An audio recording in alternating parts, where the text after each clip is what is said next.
The Village of Saranac Lake, New York has a long and storied history of treating patients recovering from one of the last widespread pandemics, tuberculosis, which killed millions of people across the U.S. from the late 1800s to the mid-1950s. And unlike today's coronavirus, the tuberculosis-infected patients were not kept apart from the public, even though it was highly contagious. Our Jack LaDuke has more. The number one killer in the United States in the late 1800s and early 1900s was the White Plague, commonly known as tuberculosis. Dr. Edward Livingston Trudeau created the first sanitarium in the nation in Saranac Lake to cure the dreaded disease. While living in New York, Dr. Trudeau contracted tuberculosis. Scientific investigation was in its early years. He moved to the Adirondacks in hopes of spending his final days in the area he loved.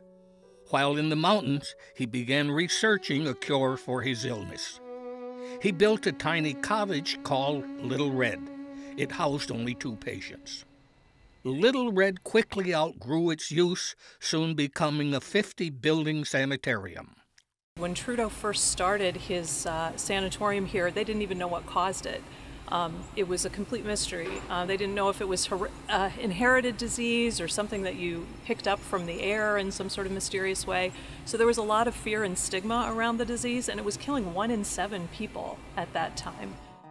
Many communities isolated TB patients. In Saranac Lake, if you had a doctor's permission, you could go into town, attend church, a movie, or have dinner. There was not that fear here. About this time, homes were being built with cure porches. Patients slept there with open windows year-round, breathing in fresh air. By the 1920s, 1930s, the doctors were stressing as much fresh air as possible, and people were really spending almost all their time outside if they could. They were sleeping out on the porches. Patients bundled up in thick furs and slept in the ubiquitous cure porches, even at 30 below. The fresh air helped with patients not reinfecting each other or infecting the people that were treating them. But it was also about rest, healthy food, keeping patients' spirits up with occupational therapy and other programs. So it was really kind of boosting the immune system as best they could. There were some parallels between life in the TB days and the coronavirus days we face. Social distancing or physical distancing that we're experiencing today was something that, patients were facing when they came to Saranac Lake. A lot of them were shunned from their communities. They were, even from their own families. When they were sent here, they were sort of expected to stay away and stay in a quarantine kind of situation. And Saranac Lake found ways around that. So we found ways to make people who had been isolated from their own communities feel welcomed into our community. Today, everyone is advised to wear a mask during the corona crisis to mitigate its spread. That was not the case during the tuberculosis crisis. If TB were present today, everyone might be asked to mask up. However, with the bad news of TB came some good, prosperity. Well, it was an economic boom for the community. For, some 80 years, we were, really thriving on the tuberculosis industry. There were all sorts of, economies that grew up to take care of the patients, laundries and pharmacies and specialty groceries. So for our economy, it was good.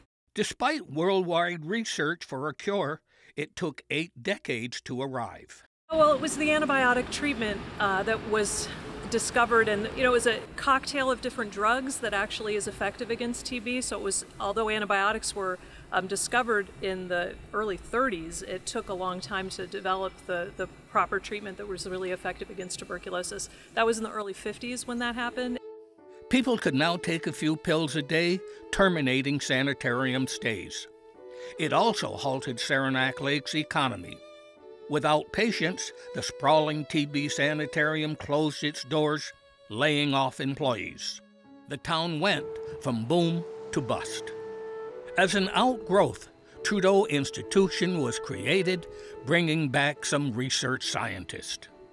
Like Trudeau, Scientists today are working around the clock to find a cure for coronavirus. A cure they hope is not far off. For Mountain Lake Journal, I'm Jack LaDuke in Saranac Lake.